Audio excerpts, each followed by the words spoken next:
തെരുവുനായ ആക്രമണത്തിനിരയായ 98 പേർക്ക് 62 ലക്ഷത്തിലധികം രൂപ നഷ്ടപരിഹാരം നൽകാൻ ജില്ലാ ലീഗൽ സർവീസ് അതോറിറ്റി ശുപാർശ ചെയ്തു. തദ്ദേശ സ്വയംഭരണ സ്ഥാപനങ്ങളാണ് നഷ്ടപരിഹാര തുക നൽകേണ്ടത്.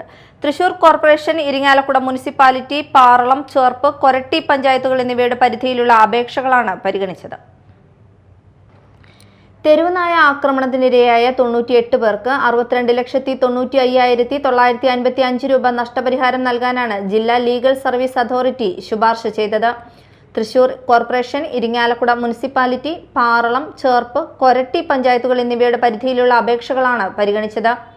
ജില്ലാ ലീഗൽ സർവീസ് അതോറിറ്റിയുടെ നേതൃത്വത്തിൽ ചേർന്ന യോഗത്തിൽ ആകെ 109 അപേക്ഷകൾ പരിശോധിച്ചു. ഇതിൽ 98 പേർക്കാണ് നഷ്ടപരിഹാരം അനുവദിക്കാൻ ശുപാർശ നൽകിയത്. പേവിഷബാധ പ്രതിരോധ കുത്തിവയ്പ്പിനായി സ്വകാര്യ ആശുപത്രികളിൽ മാത്രം ഏകദേശം 21,000 രൂപ വരെ ചെലവ് വരുന്നതിനാൽ അന്തിമ നഷ്ടപരിഹാര തുക ഇതിലും കൂടുതലാകാൻ സാധ്യതയുണ്ടെന്ന് അധികൃതർ അറിയിച്ചു. ജില്ലയിലെ എല്ലാ കേസുകളും പരിഗണിക്കുമ്പോൾ നഷ്ടപരിഹാര തുക കോടികളിലെത്തുമെന്നും ബന്ധപ്പെട്ട തദ്ദേശ സ്വയംഭരണ സ്ഥാപനങ്ങളാണ് ഈ തുക നൽകേണ്ടതെന്നും അധികൃതർ വ്യക്തമാക്കി. DLSA സെക്രട്ടറിയും സമിതി ചെയർപേഴ്സണുമായ TP വിൻസി, ജില്ലാ മെഡിക്കൽ ഓഫീസർ TP ശ്രീദേവി, ജില്ലാ മൃഗസംരക്ഷണ ഓഫീസർ ദീന ആന്റണി, തദ്ദേശ സ്വയംഭരണ വകുപ്പ് ജില്ലാ joint director S Shyamala Lakshmi എന്നിവർ യോഗത്തിൽ പങ്കെടുത്തു. Media time, Thrissur.